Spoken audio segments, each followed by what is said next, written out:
নমস্কার দর্শক বন্ধুরা, রেস স্পোর্টসের আরেকটি নতুন ভিডিওতে আপনাদের সবাইকে স্বাগতম। আমি সায়ন এবং আজকে কথা বলবো ব্রাজিল বনাম হাইতি যে ম্যাচটা হয়েছে, এবং এই ম্যাচে কিন্তু ব্রাজিল তারা কিন্তু 3-0 গোলে জয়লাভ করেছে। এবং সেই ম্যাচের কিছু মুহূর্ত আমরা তুলে ধরবো পুরো ম্যাচটাকে 5টা পয়েন্টের মধ্যে থেকে, যেই 5টা পয়েন্টের মাধ্যমে আমরা বুঝতে পারবো এই ম্যাচ থেকে ব্রাজিল দলের কোন জায়গাটা আরো বেশি উন্নত হয়েছে আগের ম্যাচের তুলনায়, এবং কোন জায়গাতে পরবর্তী ম্যাচের আগে কাজ করতে হবে ব্রাজিল দলকে।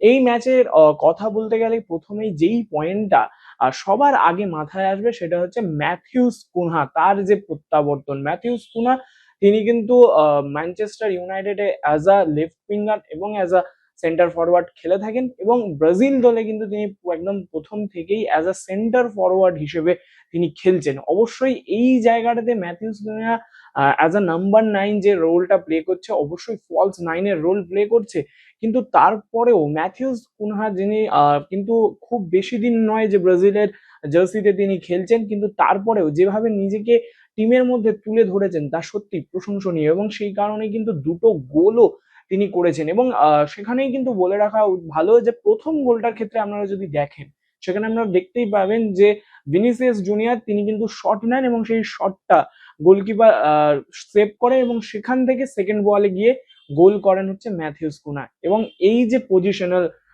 যে ভাবনাটা, যে কোন জায়গায় বল আসবে, সেই যে চিন্তাটা, সেই যে ভিশনটা, সেটা কিন্তু ম্যাথিউস কুনহার যথেষ্ট রয়েছে। মানে অবশ্যই তিনি একজন লেফট উইঙ্গার বা একজন ফলস 9 হিসেবে খেলেও তার কিন্তু ওই সেন্সটা রয়েছে, সেই কারণে কিন্তু তিনি প্রথম গোলটা ওখান থেকে স্কোর করেছেন। এবং আপনারা যদি সেকেন্ড গোলটার দিকেও দেখেন, সেকেন্ড গোলটাতেও কিন্তু একটা দুর্দান্ত ফিনিশিং করেছে। যেইভাবে যেই অ্যাঙ্গেল থেকে তিনি শুট করেছিলেন, সেই অ্যাঙ্গেল থেকে কিন্তু গোল স্কোর করা খুব একটা সহজ কাজ নয়, কিন্তু তারপরেও ম্যাথিউস কুনহা যিনি যেখান থেকে স্কোর করেছেন সেটা কিন্তু সত্যি প্রশংসনীয় একটা গোল। এবং সেকেন্ড পয়েন্টেও কিন্তু এই ম্যাথিউস কুনাকে নিয়ে যখনই আমি কথা বলতে যাবো, সেকেন্ড পয়েন্টে সেই প্লেয়ারটার না কথা বললে হয়তো বলা ভুল হবে। এই মুহূর্তে দাঁড়িয়ে ভিনিসিয়াস জুনিয়র হচ্ছে এই ব্রাজিল দলের যে অ্যাটাক, সেই অ্যাটাকের একদম মূল মূল মুখ্য ভূমিকায় যাকে দেখা যাচ্ছে তিনি হচ্ছে এই ভিনিসিয়াস জুনিয়র। আমরা যদি একটু ভালো করে দেখেন, প্রথম ম্যাচেও কিন্তু ভিনিসিয়াস জুনিয়র গোল পেয়েছিলেন, এবং সেকেন্ড ম্যাচেও কিন্তু তার একটি গোল এবং একটি অ্যাসিস্ট, এবং প্রথম গোলটার ক্ষেত্রে কিন্তু তার শটই সেভ হয়ে ম্যাথিউস কুনার পায়ে যায়। তো বলা যেতেই পারে যে এই ওয়ার্ল্ড কাপে এখনো পর্যন্ত ভিনিসিয়াস জুনিয়র যেভাবে নিজের ছন্দটা বজায় রেখেছে একদম প্রথম ম্যাচ থেকে, গোল করা এবং গোল করানোর দিক থেকে, সেটা কিন্তু সত্যি প্রশংসনীয়। প্রথম ম্যাচে গোল আমরা সবাই জানি, এবং এটা দুর্দান্ত গোল। এবং সেকেন্ড ম্যাচেও আমরা যখন ম্যাথিউস কুনার দ্বিতীয় গোলটা দেখেন বা ব্রাজিলের দ্বিতীয় গোলটা দেখেন, সেখানে যেভাবে ভিনিসিয়াস জুনিয়র বল বানিয়ে দিয়েছিল ম্যাথিউস কুনাকে, সেইটা কিন্তু সত্যি প্রশংসনীয়। এবং বলা যেতেই পারে এই দুজন ফুটবলারের নিজেদের মধ্যে যে কমিউনিকেশন বা নিজেদের মধ্যে যে বোঝাপড়াটা তৈরি হয়েছে, সেই বোঝাপড়ার জন্যই কিন্তু হাইতির বিপক্ষে কিন্তু এই ম্যাচটা দুর্দান্ত ভাবে বের করে নিয়েছিল ব্রাজিল। অবশ্যই দুটো উইং থেকেই অ্যাটাক হচ্ছিল, রাফিনার কথাও বলতে হবে এখানে, রাফিনাও কিন্তু অ্যাটাক করেছিল, রাফিনার একটি গোলও বাতিল হয় অফসাইডের জন্য। কিন্তু যেভাবে রাফিনা বা ভিনিসিয়াস জুনিয়ররা অ্যাটাক করছে, সেখান থেকে কিন্তু এই মুহূর্তে দাঁড়িয়ে ভিনিসিয়াসকে একটু হলেও এগিয়ে রাখতে হবে, কারণ ভিনিসিয়াস যখনই অ্যাটাকে উঠছে আমরা কিন্তু দেখছি বিপক্ষ টিমে যেই থাকুক না কেন, বিপক্ষ টিমের ফুল ডিফেন্স কিন্তু একজন ম্যানকে মার্ক করে রাখছে, সেটা হচ্ছে ভিনিসিয়াস জুনিয়র। এবং বলা যেতেই পারে যে ভিনিসিয়াসকে মার্ক করার সুবাদে বাদ বাকি প্লেয়াররা কিন্তু কিছুটা হলেও ফ্রি হচ্ছে, এবং সেই জিনিসটাকেই কিন্তু কাজে লাগানোর চেষ্টা করছে ভিনিসিয়াস জুনিয়র। এবং সেই কারণে কিন্তু যে বোঝাপড়ার কথাটা বলছিলাম, ম্যাথিউস কুনার সাথে তার যে বোঝাপড়াটা, সেই বোঝাপড়াটার জন্যই কিন্তু ব্রাজিল তাদের সেকেন্ড গোলটা তুলে নিয়েছিল। এবং নিজে যে ব্যক্তিগত যেভাবে গোলটা তিনি করেছেন, সেই গোলটার কথাও যদি বলতে হয়, একটা দুর্দান্ত ফিনিশিং। এখানে কিন্তু লুকাস প্যাকুয়েতার কথা বলতে হবে। লুকাস প্যাকুয়েতা কিন্তু এই ম্যাচে তার যদি এমনি পাসিং ম্যাপটা দেখেন, তাহলে কিন্তু বলা যেতেই পারে যে ভীষণভাবে লেফট চ্যানেলকে ইউজ করছিলেন তিনি, এবং লেফট চ্যানেলের দিকেই তার বেশিরভাগ পাসিংটা লেফট চ্যানেলের দিকেই ছিল, অর্থাৎ ভিনিসিয়াস জুনিয়রের দিকেই ছিল। তাই ব্রাজিলের পুরো দল বলা যেতে পারে ভিনিসিয়াস জুনিয়রকেই এখন মোটামুটি কেন্দ্র করে নিজেদের অ্যাটাকটাকে সানাচ্ছে। এবং সেখানেই কিন্তু লুকাস প্যাকুয়েতা যেভাবে বলটা ভিনিসিয়াসকে দিয়েছিল, এবং ভিনিসিয়াসের যে ফিনিশিংটা, সেটা কিন্তু সত্যি দুর্দান্ত। এবং প্রথম গোলটার ক্ষেত্রেও তার যে শটটা সেভ করে গোলকিপার, সেখান থেকে কিন্তু আমরা আমরা মোটামুটি সবাই যারা রিয়াল মাদ্রিদের খেলা দেখেছি তারা কিন্তু মোটামুটি আমরা সবাই জানি যে বক্সের ভেতর কাটিং করে ঢুকে তার একটা শট নেওয়ার প্রবণতা আছে, এবং সেই শট নেওয়ার প্রবণতা থেকেই কিন্তু মরক্কোর বিরুদ্ধে গোল করেছে। সেই শট নেওয়ার যে অভ্যাস আছে সেখান থেকেই কিন্তু তারা ব্রাজিলের যে প্রথম গোল হাইতির বিরুদ্ধে, সেই গোলটাও কিন্তু সেই শটটাকে কেন্দ্র করেই হয়েছিল। এবং অবশ্যই ভিনিসিয়াস জুনিয়র নিজেও যে গোলটা করলেন সেই গোলটাও কিন্তু সেই একই কাটিং করে শট নেওয়ার যে প্রবণতা সেখান থেকে। তো ভিনিসিয়াস জুনিয়রকে নিয়ে যদি কথা বলতে হয় এই মুহূর্তে দাঁড়িয়ে, যেখানে নেইমার প্রথম দুটো ম্যাচে ছিল না, সেখানে কিন্তু দাঁড়িয়ে কিন্তু ভিনিসিয়াস জুনিয়র একাই কিন্তু ব্রাজিলের যে এই অ্যাটাকের মূল মুখ হয়ে উঠছেন। অবশ্যই একা যেহেতু অ্যাটাক করছেন, তার সাথে ম্যাথিউস কুনা এবং রাফিনার মতো ফুটবলাররা তার যথাযথ সঙ্গ দিচ্ছে, তারপরেও কিন্তু ভিনিসিয়াস জুনিয়রের কাঁধে কিন্তু নির্ভর করেই মোটামুটি ব্রাজিলের অ্যাটাকটা তৈরি হচ্ছে। এইবার যেই জিনিসটাকে নিয়ে কথা বলবো, যেই মানুষটাকে নিয়ে কথা বলবো, সেই মানুষটা হচ্ছে একদম বলা যেতে পারে ব্রাজিল টিমের থিঙ্ক ট্যাঙ্ক, অর্থাৎ কার্লো আনচেলত্তি। আনচেলত্তি কিন্তু এই ম্যাচ নিয়ে কিন্তু যথেষ্ট পরিকল্পনা করেই তিনি মাঠে নেমেছিলেন। এবং দর্শকদের মনে এই প্রশ্নটা আসতেই পারে যে প্রথম হাফে যখন 3টে গোল চলে এলো, তারপরে কেন সেকেন্ড হাফটা তুলনামূলক বোরিং ছিল। সেক্ষেত্রে কিন্তু বলে রাখা ভালো, কার্লো আনচেলত্তি কিন্তু এখানে যখন দেখে যে তার কাছে 3 গোলের লিড এবং হাইতি কিন্তু তখন যথেষ্ট মানে স্ট্রাগল করছে, সেই মুহূর্তে দাঁড়িয়ে কিন্তু তিনি একদম মোক্ষম চালটা চাললেন যে আমার বেঞ্চ স্ট্রেংথ আগের ম্যাচে মানে পরবর্তী ম্যাচে যাওয়ার আগে আমার ব্রেন স্ট্রেংথটাকে পরীক্ষা নিরীক্ষা করে নেওয়ার একদম সুবর্ণ সুযোগ।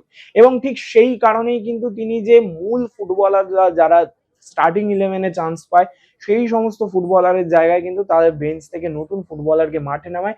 এবং বলা ভালো এটার পেছনে আরেকটা কারণ যেটা হচ্ছে সেটা হচ্ছে যে পরবর্তী ম্যাচের আগে তার যে মূল ফুটবলার তাদেরকে কিন্তু তাদের ফিটনেসটা ধরে রাখা, তারা যাতে ইনজুরিতে না পড়ে সেই দিকটাও খেয়াল রেখে কিন্তু তিনি এই প্ল্যানটা করেছিলেন। এবং অবশ্যই কার্লো আনচেলত্তির প্ল্যানিং নিয়ে আলাদা করে নতুন করে কিছু বলার নেই, তিনি অলরেডি ইউরোপিয়ান ফুটবলে ফুল প্রুফ, এবং এখন তিনি ওয়ার্ল্ড ফুটবলে নিজেকে প্রুফ করার জন্য কিন্তু ব্রাজিল দলের সাথে যুক্ত হয়েছে। তবে এই যে দুটো জিনিস তিনি যে মাথায় রেখে ব্রাজিল টিমটাকে সেকেন্ড হাফে খেলিয়েছেন, অনেকেই বলতে পারেন এই ম্যাচটা কিন্তু সেকেন্ড হাফে যথেষ্ট বোরিং হয়ে গেছিল, কিন্তু এখানে কিন্তু একটা ফুল একদম মনস্তাত্ত্বিক দিক থেকে যদি আপনারা দেখেন, একটা কোচের দৃষ্টিভঙ্গি থেকে যদি দেখা যায়, তাহলে কিন্তু বলা যেতেই পারে কার্লো আনচেলত্তির একদম মাস্টার স্ট্রোক ছিল এই জায়গাটাতে, যে তার বেঞ্চ স্ট্রেংথটাকে টেস্ট করে নেওয়ার এর থেকে ভালো প্ল্যাটফর্ম কিন্তু আর ছিল না, কারণ দল অলরেডি 3 গোলে এগিয়ে ছিল।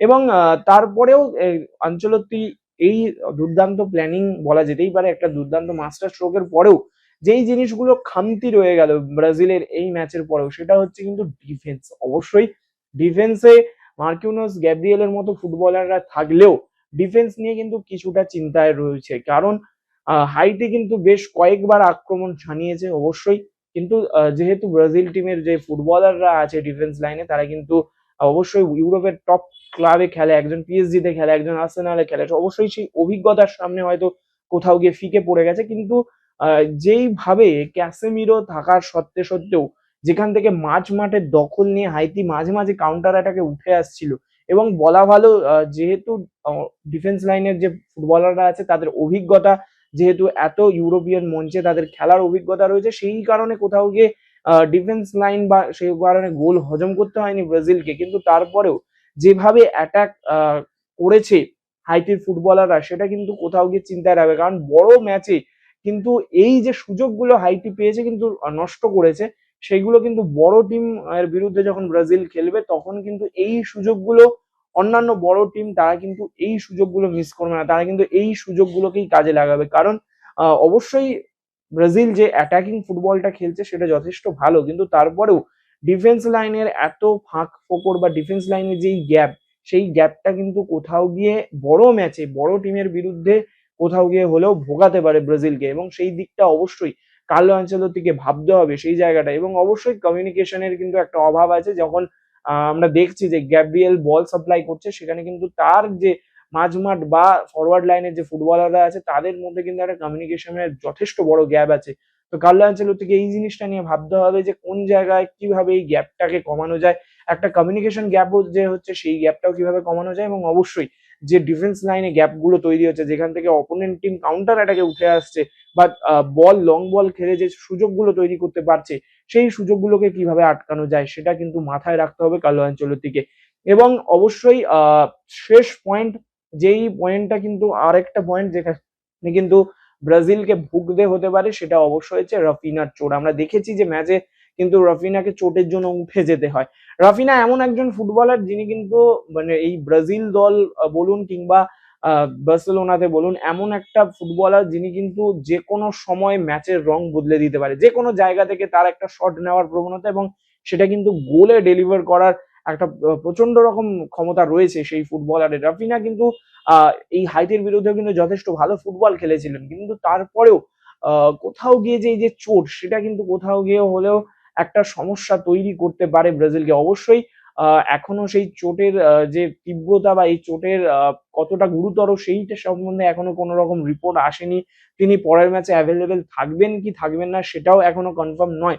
তবে যদি ধরে নেওয়া যায় যে রাফিনা পরবর্তী ম্যাচে তিনি থাকছেন না, সেক্ষেত্রে কিন্তু কিছুটা হলেও সমস্যায় পড়বে। অবশ্যই বেঞ্চে যথেষ্ট ভালো ফুটবলার আছে, মার্টিলানি আছে, এনরিক আছে, তারা আসতেই পারেন এবং সেই জায়গাটাতে রাফিনার জায়গাকে অন্য কোনো ফুটবলারকে টেস্ট করিয়ে নিতেও পারেন। কিন্তু তারপরেও রাফিনার মতো একজন অভিজ্ঞ ফুটবলার, যিনি কিন্তু ইউরোপের মঞ্চে নিজেকে যথেষ্টভাবে প্রমাণ করেছেন এবং এই যে ডান প্রান্তে তার যে একটা উপস্থিতি, সেটা কিন্তু যথেষ্ট কার্যকর ভূমিকা নিচ্ছিল ব্রাজিলের অ্যাটাকিং এ। কিন্তু সেখান থেকে এই যে চোট পেয়ে তার মাঠের থেকে উঠে যাওয়া, সেটা কোথাও হলেও একটা ভাবনার কারণ হয়ে দাঁড়াবে। এবং অবশ্যই পরবর্তী ম্যাচে নামার আগে এই তিনটে জিনিস কিন্তু মাথায় রাখতেই হবে। এক হচ্ছে ডিফেন্স লাইনে নিজেদের মধ্যে কমিউনিকেশন, এবং ডিফেন্সে যে ফাঁক ফোকর তৈরি হয়েছে সেইগুলোকে কিভাবে আটকানো, এবং থার্ড নম্বর পয়েন্ট হচ্ছে রাফিনার এই চোট।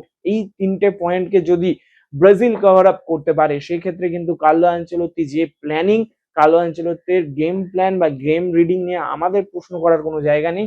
বা ম্যাথিউস কুনা বা ভিনিসিয়াস জুনিয়র, তাদের মধ্যে যে বোঝাপড়াটা তৈরি হয়েছে, সেখান থেকে কিন্তু বলা যেতেই পারে এই তিনটে জিনিস নিয়ে যদি একটু কাজ করে নেয় ব্রাজিল দল, সেখান থেকে কিন্তু ব্রাজিল কিন্তু একটা আনবিটেন দল বা আনবিটেন, হ্যাঁ একদমই আনবিটেন একজন দল হয়ে কিন্তু পরবর্তী রাউন্ডের জন্য যেতে পারবে। এখন দেখার পরবর্তী ম্যাচের আগে রাফিনা ফিট হয়ে আসতে পারেন কিনা, বা এই যে ডিফেন্স লাইনে যে ভুল ত্রুটিগুলো রয়েছে সেই ভুল ত্রুটিগুলো কমিয়ে একটা ফুল প্রুফ ডিফেন্স লাইন হয়ে ব্রাজিল আসতে পারে কিনা।